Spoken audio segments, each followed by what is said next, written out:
we're going to do a quick little practice pumpkin drawing before we create a colored paper one that we will then create our dots on.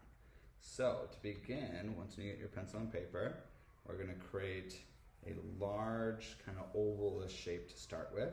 And if you want your pumpkin to be kind of taller and skinny, you could have your paper going this way. But if you want more of like a really wide one, then I would suggest putting your paper sideways. For this one, I'm going to go tall and skinny. So I'm going to kind of start up here in the middle. And it doesn't need to be a perfect oval. It's okay to kind of have it kind of flatter on some sides. It's okay if you got a few little bumps or irregularities in your lines. That's all fine. But once we get our first kind of central oval type shape, then we're going to start to create some half ovals on each side. Now, when I do this, you can either do it two different ways. You can either kind of go up a little bit higher than kind of where you started and kind of come back down a little bit lower, or you could even come down from the line a little bit too. So I'll kind of show you a little bit of both. This would be kind of coming up a little bit higher than where I first was. And I just kind of follow that same kind of shape coming back down like this. And this is where it ended a little bit lower than here. By kind of doing that, we're going to kind of start creating some form with it.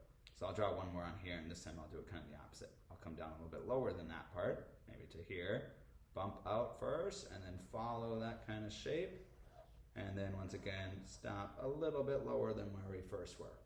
So far I got 3 little sections of my pumpkin. Let's do at least 2 more on this side. So this is going to really make it look like a bumpy, kind of lumpy pumpkin. That's looking great. Notice how I'm really filling up my whole space here. Then at the top, you can add any kind of stem that you would like. It could be short and stubby, curly and long. It really doesn't matter. Sometimes I even like to add a couple of lines in the middle there. Now for mine, it's kind of looking almost like I'm looking up at the pumpkin. So I probably wouldn't add another little bump up here because you probably wouldn't see the back side of that pumpkin. But some of you may want to go back in and add a couple little bumps back here if you feel it's necessary. So for instance, it'd just be like kind of going like that, suggesting that that's that bump of the pumpkin in the back. Okay? Now, after we practice, the next thing we're going to do is pick one piece of paper from the middle table for the color of our pumpkin. Then we're going to repeat those steps on here and draw it as large as we can. So I went ahead and kind of created one with pencil already on the back line. But what we're going to do to this one before we move on is then pick a oil pastel that we feel has some contrast with the paper color we chose. So you can see I probably wouldn't want to pick this green because it would like blend right in. But maybe I might want to use, you know, I'm going to look, these blues kind of stand out to me. I kind of like this blue here. I'll try that one. So again, you want to just pick a color that will kind of stand out against this. And we're going to use that oil pastel to just simply trace those lines of our pencil. But notice how I'm going kind of back and forth like this with my pastel. We want these lines to be really, really dark and kind of thick. So that way they will really stand out once we put all those dots and lines on our pumpkins. So if I just kind of go over it once like this, can you see the difference between my sides? This one is really, really vibrant, easy to see, whereas there's parts of this one where you can kind of see through it, and it's just a lot skinnier.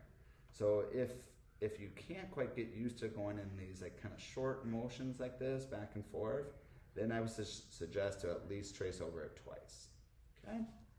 Because we want that to be nice and dark. And it's okay, like let's say my line gets really thick or I accidentally draw outside of it, that's fine because we're gonna eventually cut these out when we're done painting. So just try your best to keep on moving even if a little accident like that happens. Okay, but you can see this just takes a little bit of time to get that nice solid outline. But as soon as you do finish drawing and tracing that large pumpkin on your colored sheet, just come show me. Double check that your name and class code is on the back. And then you can put it on the done pile by our class counter space. Feel free to kind of even add in some more lines in the stem or whatever you prefer. So that right there would do it for me. I'll write my name down here and go put it on the pile. All right, thanks.